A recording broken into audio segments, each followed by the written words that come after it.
Informasi lainnya pemirsa, ini dari peristiwa kriminal. Masalah dendam lama ini yang tidak kunjung usai bisa menjadi pemicu pertikaian hingga berujung tewasnya seseorang.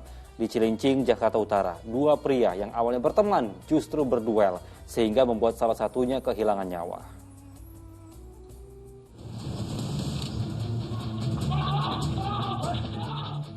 Sebuah gang di Jalan Swadaya 1 Kampung Sawah Cilincing, Jakarta Utara jadi saksi bisu hilangnya nyawa seseorang. Di lokasi inilah yang menjadi tempat berduel dua pria warga Kampung Sawah yang punya hubungan pertemanan. Bak jagoan, dalam rekaman CCTV berdurasi 13 detik, tampak keduanya berduel menggunakan pisau dan salah satunya pakai golok. Naas, korban yang bernama Kurniawan lebih banyak bersimbah darah hingga tewas di lokasi kejadian akibat luka senjata tajam di tubuhnya. Menyadari rekannya tak lagi bernyawa, tersangka pun kabur melarikan diri. Jadi di sini didorong, kalau lihat di CCTV, didorong ke sini, jatuh di sini korban. Nah, jatuh, di sini dia melepas sarung badiknya. Itu dikejar ke situ ditusuk. Duel bermula saat korban yang baru pulang usai bekerja sebagai sopir truk kontainer didatangi oleh tersangka yang merupakan teman lamanya. Perbincangan keduanya berbuntut pada adu mulut hingga mereka pergi meninggalkan rumah korban. Anak korban sempat mencegat tersangka untuk menanyakan apa yang terjadi, tapi tersangka justru tancap gas dengan sepeda motor yang dikendarainya. Nah udah gitu kan bapak kan tiba-tiba pulang nih, nggak lama keluar di situ udah rame, udah ngejobrak lah.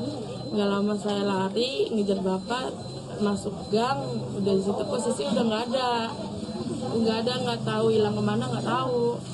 Nah terus yang si pelaku itu saya jegat, masalahnya apa, tapi dia marah-marah nggak jelas. Hanya berselang 1 hari, tersangka bernama Yulianto diringkus di rumahnya yang tak jauh dari lokasi kejadian. Rupanya tersangka adalah residivis kasus pengeroyokan di wilayah yang sama. Dendam lama karena persoalan peminjaman motor tersangka oleh korban dalam waktu lama menjadi pemicu duel maut mereka. Ini sepertinya dendam lama. Ya, dendam lama antara pelaku dengan korban ini sebelumnya sudah ada dendam. Sesal tersangka tiada arti. Hukum di penjaralah yang harus ia tempuh hingga 15 tahun lamanya. Tim Liputan melaporkan. Nauzubillahimindzalik. Hanya karena amarah dan dendam bisa saling membunuh. Sungguh perbuatan yang sangat dilarang oleh agama. Baik, saya ingin berbicara dengan Ustaz. Ini kita tidak membahas tentang kasus pembunuhannya ya Ustaz. Jadi ini singkat saja Ustaz. Bagaimana Ustaz menyikapi kita sebagai umat Nabi Muhammad dalam menghadapi sifat amarah dalam diri kita? Kita tahu sendiri kan kalau dendam yang sudah menumpuk bertahun-tahun itu kadang susah dibendung. Nah, bagaimana caranya kita atau kiat-kiat agar kita bisa meredam dendam itu bahkan jadi berbuat baik kepada musuh kita dulu? Ya. Makasih. Pertama begini, ada hadis yang menyebutkan ya, ada ulama-ulama juga menguatkan bahwa marah itu kan sebetulnya fisik kita ketika sedang marah itu kan darah sedang naik, kita sedang panas. Coba saja kita ukur tensi kita pada saat kita sedang marah, tentu itu lebih tinggi daripada dalam kondisi normal. Nah, kemudian dihubungkan bahwa marah itu sebetulnya pengaruh setan. Dan setan jelas diciptakan oleh Allah dari api. Nah, karena itu jalan keluarnya ini sesuai hadis. Nabi mengatakan ketika seseorang mengalami marah, gitu, apalagi sampai dendam, itu segeralah melakukan wudu. Karena wudu itu kan air itu melawan api. Tentu saja kalau ada kobaran api disiram air, yang kalah adalah apinya.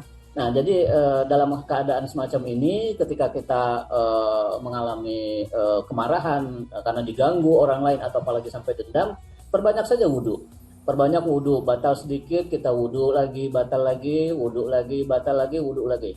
Nah, orang kan umumnya berwudhu itu hanya ketika mau sholat.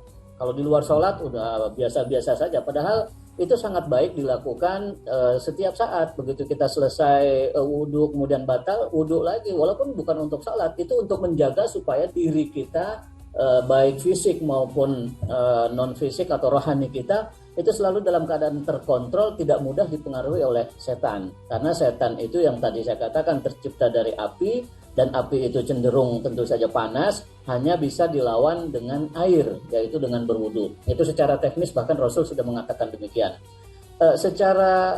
Dari sisi lain lagi, orang yang mudah marah itu apalagi sampai dendam itu sebetulnya tidak termasuk orang yang bertakwa. Karena di dalam surat Ali Imran kita baca ada sifat-sifat orang bertakwa itu diantaranya wal kaziminal ghaidha, orang yang mampu menahan marahnya, menahan dendamnya. Jadi kalau kita tidak mampu menahan marah kita, tidak mampu menahan dendam kita, ya tentu saja kita tidak termasuk orang yang bertakwa. Padahal kita diperintahkan untuk selalu meningkatkan ketakwaan dari hari ke hari. Setiap Jumat kita dengar nasihat khatib selalu mengingatkan itu. Karena wasiat yang disampaikan oleh Rasul kepada umat itu juga meningkatkan ketakwaan. Jadi saya kira perbanyaklah wudu ketika kita sedang mengalami marah ya. Karena wudhu itu mendinginkan tubuh kita sekaligus menyucikan kita dari kotoran-kotoran, dan itu dampak positifnya besar sekali pada kejiwaan kita yang kemudian bisa menjadi lebih adem lah, lebih tenang. Saya kira begitu secara teknisnya sudah diajarkan oleh Rasulullah SAW. Baik Ustaz, Alhamdulillah. Terima kasih banyak Ustaz Muhammad Arifin atas waktu dan tausiah yang diberikan untuk kita semua seluruh pemirsa Ajwa TV. Sehat selalu ya Ustaz. Ya, kami pamit. Wassalamualaikum warahmatullahi wabarakatuh, Ustaz. Waalaikumsalam warahmatullahi wabarakatuh. Jumpa lagi insya Allah. Baik.